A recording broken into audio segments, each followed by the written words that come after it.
U qo'llarimga qo'lini qo'yib sekin siqib qo'ydi. Bir daqiqa hayajondan yuragim urib ketdi. Yuzim qizardi, biroz uzoqqa qaradim. Ammo u qo'yib yubormadi.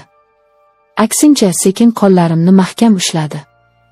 So'ng yuzlarimga qo'li tegdi. Bilmadim o'sha paytda nega qarshilik qila olmadim, balki qalbimdagi yolg'izlik va mehrga chanqoqlik mendan kuchli bo'lib qolgandir. Yangi kelin bo'lganimda hayotimning hammasi oldimda turgan katta bir sahifadek tuyulardi.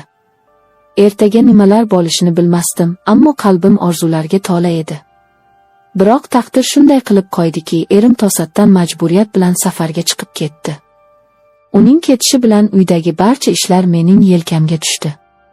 Qishloq uyi oson emas, chorva, hovli, oshxona hammasiga qarash kerak. Yolg'iz ayolga og'irlik qilishi tabiiy. Bir kuni uy oldidagi katta daraxtni kesib, hovlini tozalash kerak bo'lib qoldi. Majbur holda qo'shnimiz Jamshid akani chaqirdim.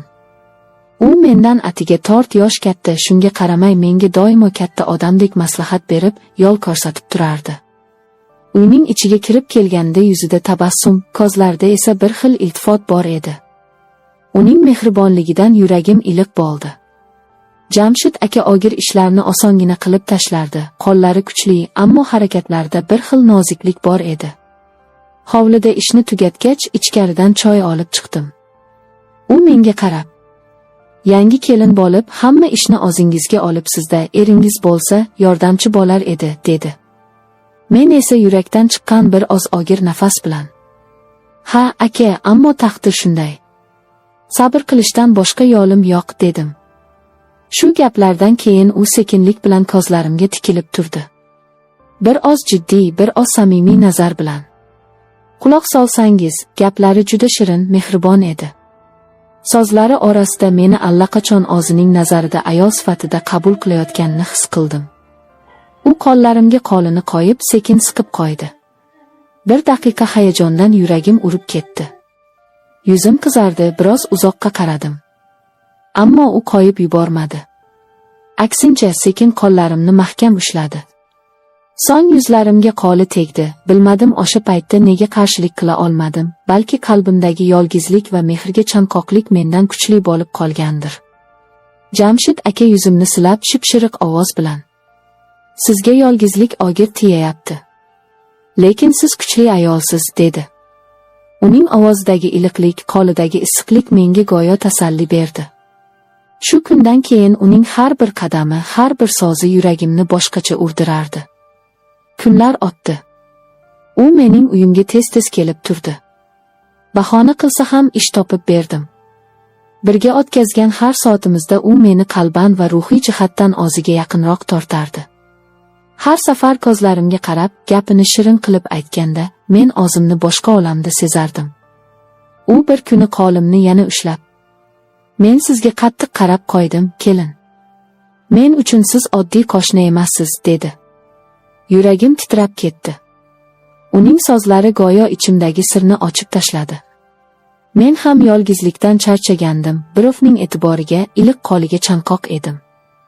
Har gal u qo'limni ushlab yuzimni silasa, ichimda o'ziga xos bir kuch, bir his uyg'ondi.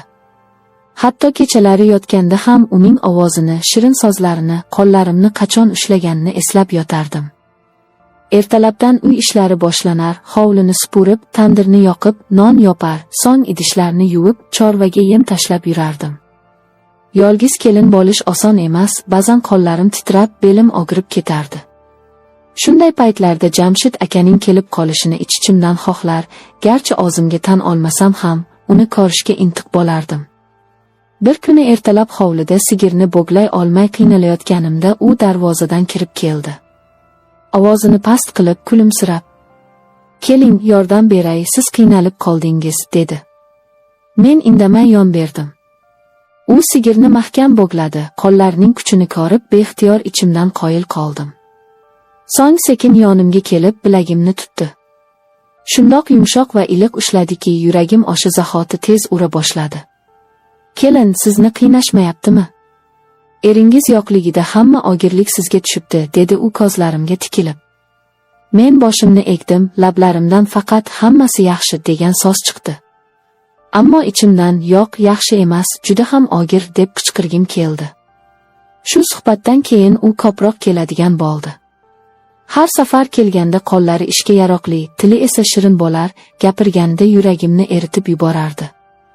Bir kuni hovlida supurib turganimda orqamdan sekin kelib belimdan ushlab oldi. Birdan qo'rqib ketdim, ammo qo'llarini surib tashlamadim. U shunchalik mahkam va ishonch bilan ushladiki, ichimda qarshilik kuchi qolmadi. "Siz yolg'iz emassiz, men yoningizdaman", dedi u qulogimga yaqinlashib. Uning nafasini sezdim, badanim titrab ketdi.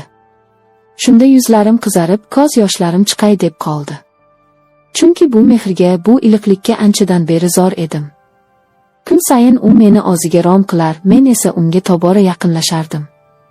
Ko'pincha kechqurun hovli jimjit bo'lganda kelib qolardi. U paytda qo'shnilar ham hech narsani sezmasdi. U kelganida yuragimda allaqanday hayajon uyg'onardi. U bilan gaplashish, yonida bo'lish men uchun bir dunyo baxt edi. Bir kecha u chiroqni o'chirib, hovlida men bilan uzoq o'tirdi. Qorong'ulikda faqat ovozlari eshitilib turardi. So'ng u qo'limni qo'liga oldi, yuzlarimga ohista tegib, sekin siladi. "Sizni ko'rganimda yuragim tinchimaydi. O'zimni to'xtata olmayapman", dedi u. O'sha paytda men ham ko'zlarimni yumib, ichimdagi barcha qarshiliklarni unutdim. Chunki yolg'izlik, mehrga tashnalik meni unga tobora yaqinlashtirayotgan edi. Kechalar tobora uzayib borardi, men esa Jamshid akani ko'rishga o'rgana boshladim. Erim safarda ekan, qo'llarim ish bilan band, lekin qalbim bo'sh edi. O'sha boshliqni sekinasta Jamshid aka to'ldirib borayotganday bo'lardi. Har kuni uning kelishini kutib, eshik tomonga qarab yurardim. Agar darvozamiz ochilib, u ko'rinmasa, ichimni gam bosardi, ammo kelgan kuni yuragim gullab ketardi. U bilan gaplashish, bir piyola choy ichib o'tirishning o'zi men uchun katta tasalli bo'ldi. Bir kuni u hovliga kirib keldi-yu, meni supurgi bilan hovli supurayotganimni ko'rib, sekin yonimga yaqinlashdi. Orqamdan qo'llarimdan tutib supurgini birga ushladi. Yuragim dukillab ketdi, qo'llarimiz bir-biriga tegib turgan paytda butun vujudimda issiq oqim yugurib o'tdi. "Siz yolg'iz supurib charchaysiz, keling, birga qilamiz", dedi u kulimsirab. Ovozida shunchalik mehr, shunchalik iliqlik borki, men bir zumda uning gapiga taslim bo'ldim. Shu paytda qo'shnilardan kimdir ko'rib qolishidan ham qo'rqmadim, chunki butun dunyo men bilan u o'rtasida qolayotganday edi. Kunlar o'tgan sari u meni ko'proq qiziqtira boshladi. Kechqurunlari hovlida o'tirib, yulduzlarga qarab, uzoq suhbatlashib ketardik. U o'zining orzularidan gapirar, men esa qalbimdagi dardlarni aytib berardim. U quloq solar ekan, yuziga jiddiylik, ko'zlariga esa mehrli nigoh yugurar, so'zlari bilan meni ovutar edi. Bir oqshom u qo'limni qo'liga olib sekin siladi. Yuragim hapriqib, ko'zlarimga yosh qalqdi. Chunki men anchadan beri birovning mehriga zor bo'lib qolgan edim. U buni sezdi shekilli, yuzimni silab. "Siz juda go'zalsiz, juda samimiy ayolsiz. Sizni qiynashlariga yo'l qo'ymang, men doim yoningizda bo'laman", dedi. Shu so'zlar qalbimni butunlay eritdi. Men qarshilik qilishni xohladim, ammo kuchim yetmadi. Unga tobora yaqinlashib borayotganimni his qilardim. Bir kuni yomg'irli oqshom bo'ldi. Hovli ichida ishlarim tugamagandi, lekin yomg'ir quyardi. Shunda Jamshid aka keldi. U mening yelkama sholchasini yopdi va qulogimga: "Sizni shunday ko'rib turolmayman, o'zingizni ayang", dedi. Uning gaplari ko'nglimni larzaga soldi. Shunda men o'z ixtiyorimdan tashqarida qolganday bo'ldim, go'yo hamma qarorlarni taqdirning o'zi qabul qilayotganday edi. Shundan keyin bizning uchrashuvlarimiz muntazam bo'lib qoldi. U hovliga ish bahonasida kelardi, men esa uni kutardim. Har safar kelganida qo'llarimni ushlab, yuzimni silashni kanda qilmasdi. U bilan bir zum ham yonma-yon bo'lish men uchun dunyodagi eng katta baxt bo'lib qoldi. Kechalari esa yotganimda ko'zlarimni yumib uning so'zlarini eslardim.